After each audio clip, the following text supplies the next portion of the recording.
Peace, YouTube. Y'all know who this is, man. EK back in the building. Another day to be great. Let's get it, man. Hopefully, this video finds everybody in a good mood. And if not, these 2K news are sure to cheer you up or make it worse. So, all this info is officially from 2K. 2K Community Day is going on as we speak right now. So, more info will be coming out. I might report on it. I might not. We'll just see. But for now, I'm going to break down these badges and the build system. One of the most important parts of the game is the badges, and the GOAT's going to break it down for y'all. Make sure y'all don't mess up y'all first build, because from what I've seen so far, and if you watch the whole video, you will get an understanding.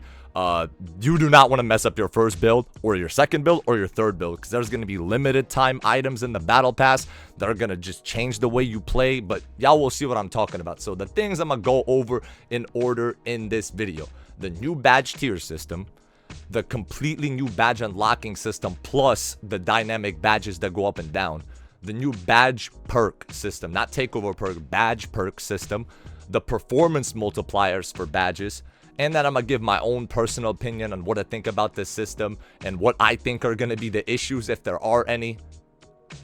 It's 2K, buddy. There's going to be issues. Trust me.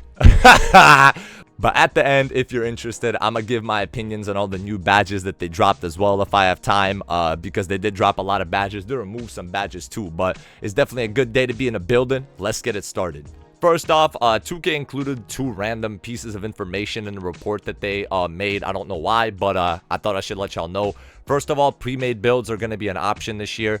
The last time that those were a thing was what, like 2K20, and they were terrible. So I probably wouldn't worry too much about that. If the build system gives you freedom, why not take advantage of it? But when you're making your first build, it's good to look at some, like, just look at them and see if 2K maybe was thinking in a way that you're not thinking, and maybe you can figure out some inspiration for your first build. Also, you can no longer select the takeover when making a build. If you didn't know, they are now activated in game. So there's 5 takeovers: slashing, shooting, playmaking, defense, and physicals takeover. I guess dunking probably is going to be lumped into physicals if I had to take a guess. But yeah, I think it will be just attribute boosts like 2K18. Well, I don't think. I'm hoping. I'm praying that these takeovers, that you can select any of them in game and choose any of them to power up your player. Obviously, if you have no defense, a defensive takeover ain't going to do anything. But say you have 99 shooting. If you pop the shooting takeover, imagine getting all the sharp takes and all the shot creator takes at the same time. Please, 2K, just bring it back to how 2K16 and 2K18 was of just hot. Takeover is unrealistic in my opinion, and it bails out bad players. But let's get into the badges now, guys. Badges are now in 4 tiers. There's S tier, A tier, B tier, and C tier. 1, 2, 3, 4, basically. It's the same thing, just renamed into letters. S tier is the best, C tier is the worst. Instead of tier 1, 2, and 3, like 2K14, there's 4 tiers, but that's the only difference. Tiers are determined by height and position now. That is a difference that I don't think a lot of people are talking about.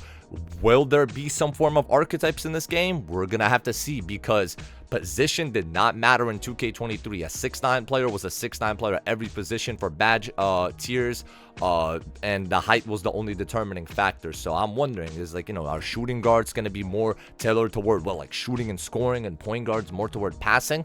Very excited to see what happens with that.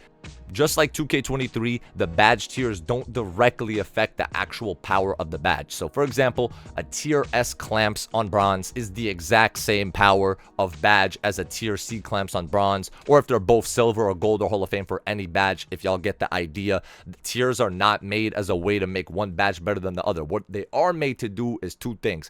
Tiers will impact which badges you can pair up together in different categories in your badge perk selections. More about that in a second, but you know, that's one of the things that the tiers affect.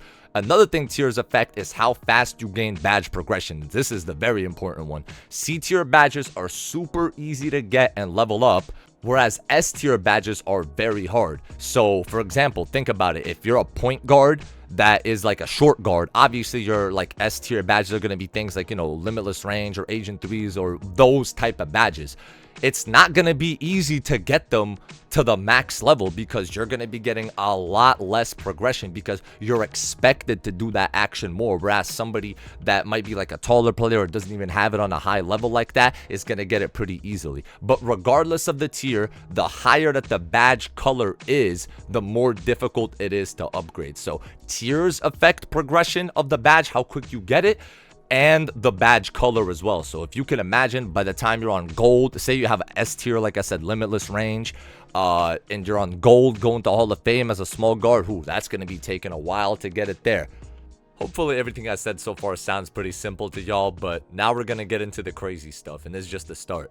On top of everything I just said, be aware that there are no more badge points for any player in the game. Every player has access to every single badge with no limit, other than the attributes that they obviously need to unlock the badge. And in my opinion, this is a big W, because badge points and just having to upgrade stats you don't care about is just a hindrance on the game, and then you only have a certain amount of badge points, and you gotta equip the meta badges. Like if you're a point guard, for example, you have to have quick first step, unpluckable, and all that stuff, and handles for days. And by the time you equip those badges, you don't have any room left to do things like dimer, flashy passer, needle threader, and you're forced to play the same way. So I hope this is not going over people's heads. I do like this a lot, that every player in theory can have every badge that they have the caps for unlocked at the same time. Now, is that gonna happen? Probably not. And why? It's because even though all of this sounds overpowered, there's the kicker. For the first time in its history, 2K is introducing a groundbreaking feature which allows you to lose badges. So we just spoke earlier about how you gain the badges, but the exact same logic that I was talking about earlier with the tiers and all that applies to losing badges. So how does it work?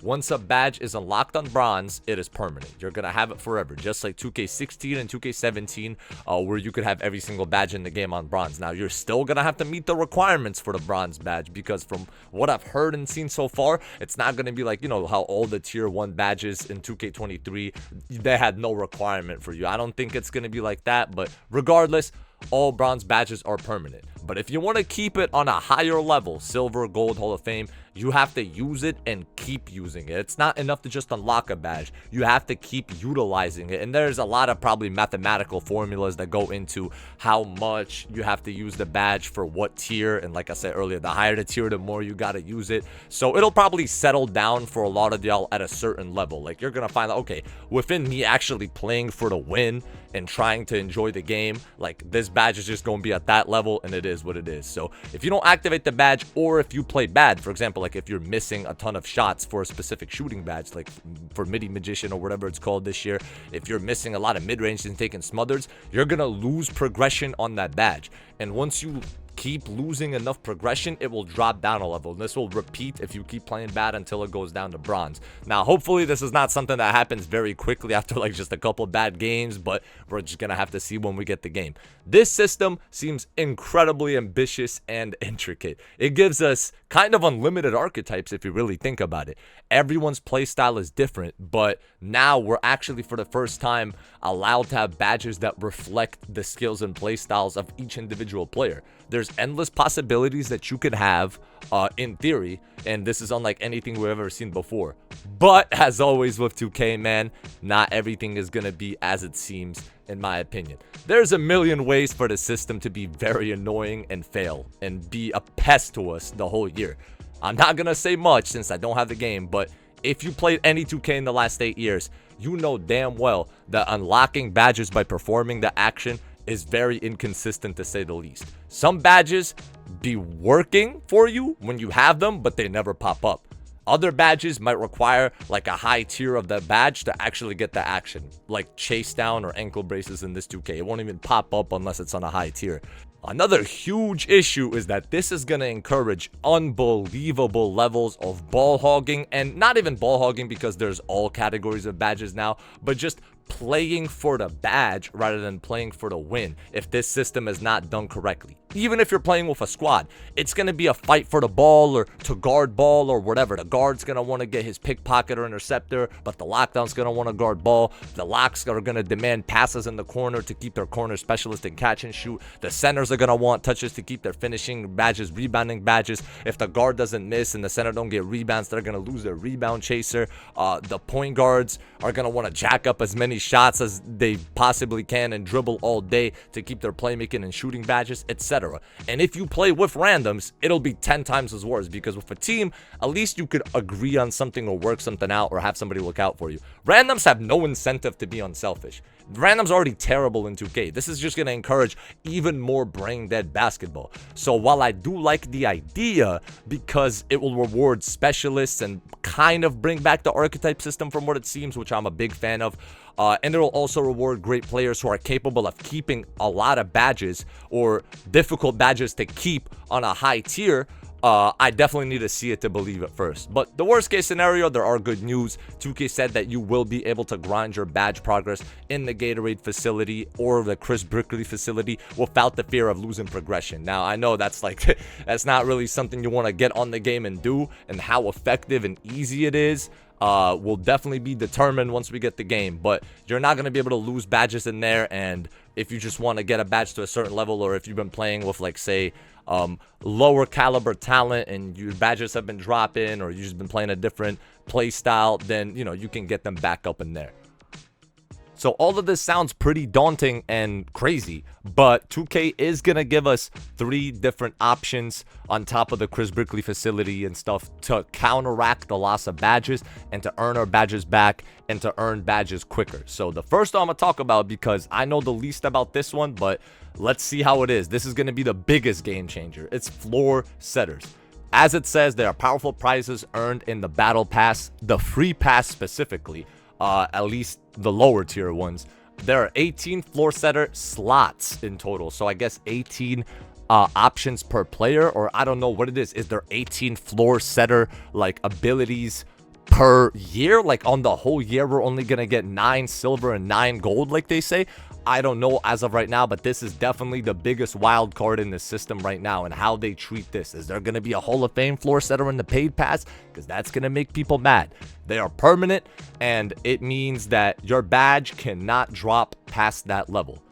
So if you have, let's say, Hall of Fame clamps on your lockdown, if you put on a floor setter for gold clamps, your badge will never drop. You can never play defense for the rest of your life, and you can play terrible defense and never body bump anyone. It will never go below gold, but it can go to Hall of Fame. You can raise it up, and then it can drop down to gold. It's kind of like a checkpoint for your badge. This system is like 2K. Please do not mess this up. This is going to be very important for the balance of the game, because if it's really 18 per person, per player, and they're just handing them out like candy in the free battle pass, this whole system is pointless. Everyone's going to have every single badge on gold and silver, just like they did in this 2K. People didn't even have Hall of Fame badges in 2K23. Everyone was a 6'9" running around with gold limitless, silver agent 3s, and like gold defensive badges. So please, 2K, don't mess this up.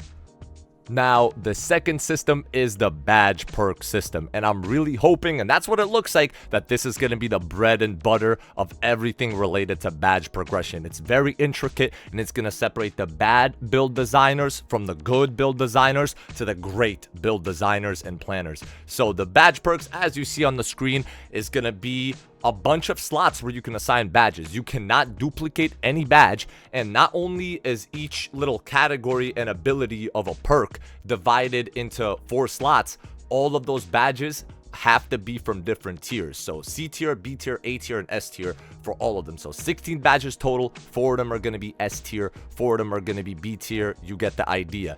And this is definitely going to be a lot for a lot of people to handle, but this is the abilities that we know of so far. There's going to be 3 from what it looks like that are available on day 1, and they are like core to every build, and 3 different wildcard abilities that you can choose one of and equip it into the 4th slot. So the first one is Overdrive. Very simple, increases how quickly you get the badges for all the badges in that perk selection. Immunity. Same exact thing, just prevents it from going down. It's going to be 4 badges, 1 from each tier, just like the other thing. Drill Savant increases the badge level progression in the team practice facility. Now, this kind of confused me, because from what I understand, and it pretty obviously says unequipped badges, so this is not permanent. Once you assign a badge in this badge perk system, you can remove it and switch it around from what I can see at any point. So if you're going to go to the practice facility, you can just keep grinding badges and switching them in and out of that. But we're going to have to see how that works. Like if they don't let you switch them, or you have to use a special ability, or you have to wait to switch them, then that's definitely going to be a lot different. You're going to have to know which are badges that I lose so much that I can never get them back in game. I have to grind them when I'm like, you know, not playing with a team, when I'm playing by myself in the practice facility. So keep those things in mind. The 3 wildcard perks that can go into the slot, and you can choose any one of them. A scholar, which is where you get a lot more badge progression if you finish with a high teammate grade, and you get none if you finish with a bad one. And they said this is a season prize that's going to be available multiple times throughout the year. So if you want it, you're going to have to unlock it. Another one is winner circle, which is the same concept, but if you win the game, all of your badges get more progression that you use that's multiplied. But if you lose the game, you get nothing. This is definitely something that high win percent players or people that just win a lot or win a lot more than they lose are going to want to be running. The last one is high risk, which means that if you play really good people, you will get more progression. The only people I see running this is probably stage players. I don't know how they determine who is good and who is bad. I don't know if it's by like a level 40 or by if you're a legend or not, or what that may be, but that's probably for stage people only, whereas winner circle is for people that win a lot in the park or whatnot, and scholar is for people, everybody else, or people that play something like rec or play center and they always get a high teammate grade. Lastly, we have performance multipliers. While these are prizes just like the other 2 things we just talked about, there's a big difference. Floor setters affect individual badges. Badge perks affect individual badges, although you can have a lot of different badges equipped at the same time. Performance multipliers affect all of your badges, and this is where it kind of gets tricky because you're gonna have 4 different game modes, obviously: NBA City, which is like park, rec, and pro-am. And there's going to be 3 different performance multipliers, and like they say, it's a total of 12 multipliers. And these, you don't have to equip them, you don't have to do anything. Once you unlock it, it's a passive ability. Now, grade A student, if you finish the game with high teammate grade, all of your badges get progression. Winner takes all. If you win the game, all of your badge level gets progression. If you are up for the challenge, as it says, if you play good people, all of your badges are leveled up. And when they're talking about leveling up all badges, I really am hoping this is not a big amount. I'm hoping this is a tiny bump, because somebody could get the NBA, which is like, you know, my career. Somebody could get the NBA, winner takes all, and grade A student.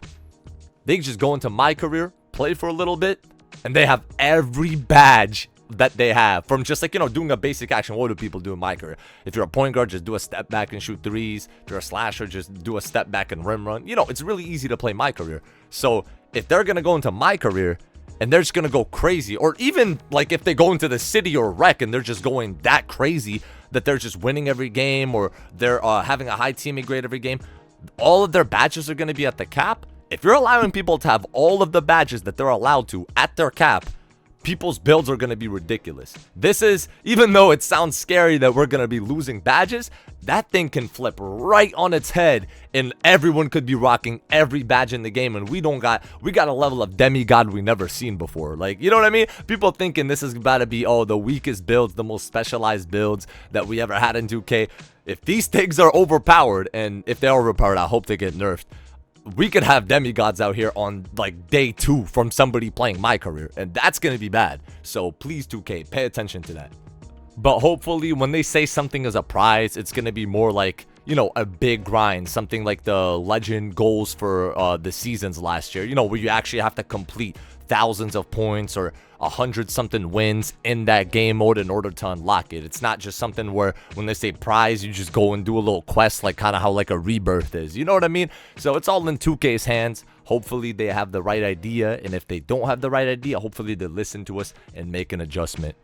But yeah, to wrap up the video, man, doesn't look like we're gonna have time to talk about the badges that they dropped, the new ones. And I guess like I don't know anything about them because I'm not playing the game right now, so it's not even no point of speculating. That's just how it worked out. If you made it to the end of the video, you're the realest support I ever had. Make sure you like the video. I appreciate everybody's support. Let's go into 2K24 strong, man. And 2K, please don't mess this up. Y'all have a chance to do something great. Please, I'm begging y'all, listen to good people and do the right thing. Don't cave to bums. I'ma holla at y'all. Peace.